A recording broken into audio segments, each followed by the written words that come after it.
Now, the English biologist Richard Dawkins is probably almost as well known as an atheist as he is as a scientist. And it's clear in the conversation we had that the theory of evolution played a very important part in undermining his own religious belief. But as it happens, we met right at the start of the war in Iraq. So before we could get to Darwin, we started by contemplating the role that religion had played in the policies of a Christian British Prime Minister and a Christian American President. Blair is obviously an order of magnitude more sophisticated intellectually than Bush. That wouldn't be difficult. But I suspect that whereas Bush is just plain naive, they probably both have some sort of an idea that there's a war going on between good and evil. And that, in Bush's case, and in the case of I think many Americans, I suspect that many of them can't tell the difference between Saddam Hussein and Osama bin Laden. I mean, that they're all evil. And so that's why it was so easy to switch the American public from a genuine fight against terrorism after September the 11th to a totally irrelevant fight against Iraq, which after all could have happened at any time. But what happened was that September the 11th focused everybody's attention on evil and the fact that there's a them against us. And it then became very easy to muddle up in people's minds anybody evil. Now, in identifying them as exponents of evil, I believe, and I'm sure you do, that they actually think that evil is a principle of some sort which exists in the universe, a spirit. Now, do you think that that notion of evil as an autonomous principle is inseparably associated with a religious belief in a deity? Well, I think it's very similar, and I think that there is a sort of impulse in humans to personify, and to, instead of just recognizing that evil and good are descriptions we give to things that people do, I mean, good things and bad things. I think there is a tendency to personify and to think that there's a spirit of good, a spirit of evil, that implies some kind of a war between them. You can kill evil by having a war against, in this case, evil people, without realizing that that may very well spawn a whole lot of more people who may not necessarily be evil, but who will simply rise up and do things like terrorist acts as a consequence. So in other words, in addition to these mortal exponents of wicked deeds, there is, as it were, behind the visible and palpable surface, some sort of metaphysical principle which outlasts. I think that's what they think. Whether directly, I expect Bush actually thinks that literally, and I think Blair kind of subconsciously thinks it, yes. So you think that this is being an inevitable consequence of a larger religious belief in the existence of metaphysical principles in the universe? I'm sure it goes with a larger religious belief, whether it stems directly from that religious belief, or whether both of them stem from the same kind of mental predisposition, which I dare say all humans have to some extent. I don't know. But if, as Richard suggests, all human beings share a predisposition to believe, I wanted to know the extent to which he himself might have experienced belief in his early life. After all, I've been talking to many people who, with varying degrees of enthusiasm, identify themselves as atheists or disbelievers, and I was interested in how people arrived at it, or whether they had it from the start. I asked Richard whether he started life, as indeed I had, without a religious thought.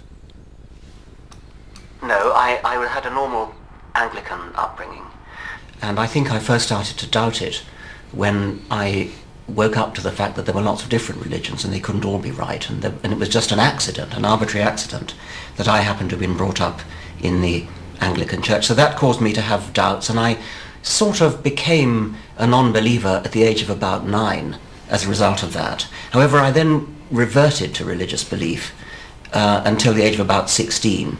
Okay, well, if I can stop you there Yes. and say, I'm very interested in these critical moments. Yes. What do you think prompted the reversion to something which you had begun to be doubtful about? I think it was the argument from design. I think I started to appreciate the glorious complexity, especially of life, and didn't at that time understand the Darwinian explanation for it. And so I think that I did the rather naive thing of assuming that if something looks as though it's designed, it probably is designed, and didn't kind of wake up to the alternative explanation until I was about 16. Also didn't wake up to the fact that even without the Darwinian explanation, design is a very bad explanation for the complexity of life, because it's got a regression built into it. I mean, you have to explain the design error, and so it's not even a good explanation. But finally, I was about 16 when I discovered Darwinism. I was taught Darwinism, and then realized that there is not just an adequate explanation for the complexity of life, but a wonderful, sort of electrifyingly simple explanation, which is the Darwinian evolution. Now, did it come as a flash of delight, or was there in fact an agonizing sense of regret and remorse at what you had lost? I don't remember any regret. I think it was delight, and it was a delighted sense of freedom, perhaps, from a view of the world which was always rather unsatisfactory anyway. And it was also delight at the positive feeling that one now had a fully satisfactory explanation of the way the world was, and that I had my life before me to try to understand that in detail. All right, now if I can go back to that period between 9 and 15. 9 when you first started to have doubts about it because there were so many religions, and 15 when you had the, as it were, the biological road to Damascus and began to read Darwin. What form did your relatively undoubting religion take? I mean, in the way of observance, in the way of prayer, in one way or another? Oh yes, between 9 and 15 I was pretty devout. I got confirmed. I used to pray. I used to sort of have little fantasies at school, in boarding school, sort of creeping down to the chapel and praying and having sort of visions of angels and things. I remember being prepared for confirmation, which actually even at the time I could sort of see that was a load of rubbish. I mean, I sort of forced myself to go on believing in it because here was this vicar and his cassock telling me about it, but it just didn't hang together. It didn't make any sense. I could follow an argument that said the world is such a beautiful place it needs a designer, but that wasn't what it was about at all. It was all about original sin and things like that, which even then I could sort of see wasn't really coherent. So in a sense then it was more tied to morality and the sense of sinfulness than it was to the beauty of the creation. I think the preparation for confirmation probably was, yes. Yeah. I mean, were you constantly told by the minister that you were, in the nature of man, an inheritor of some sin? I don't remember that. I mean, I do remember odd little stupidities, such as disease is a result of sin. Disease is not a result of bacteria or viruses or cancerous tumours. Disease is a result of sin. And I can remember being told that and hearing other people saying it later on, apparently taking it seriously. I mean, they just didn't sort of seem to realise what an extraordinarily unpleasant as well as illogical thing it is to believe. So when, at the age of 16, you became acquainted with Darwin, was it because you were taught about Darwin or you began reading The Origin of Species? No, it was because I was taught. And were you taught by people who, as it were aware or seemed to be aware of the fact that it would have theological consequences? No, I don't think so. I mean, that wasn't the terms in which they put it anyway. How soon in the lessons did you begin to see that it did have theological consequences, that it more or less knocked the idea of design on the head? I do remember that I understood the principle of Darwinism before I believed it was really big enough to do the job. So I understood the principle of it and realized that, yes, that is a candidate explanation for doing this job, but I still don't think it's a big enough job. And it was only later that I decided, yes, it is a big enough. Well, in that case, I'm going to ask you this question. I'm going to ask you, for the point of view of the viewers, to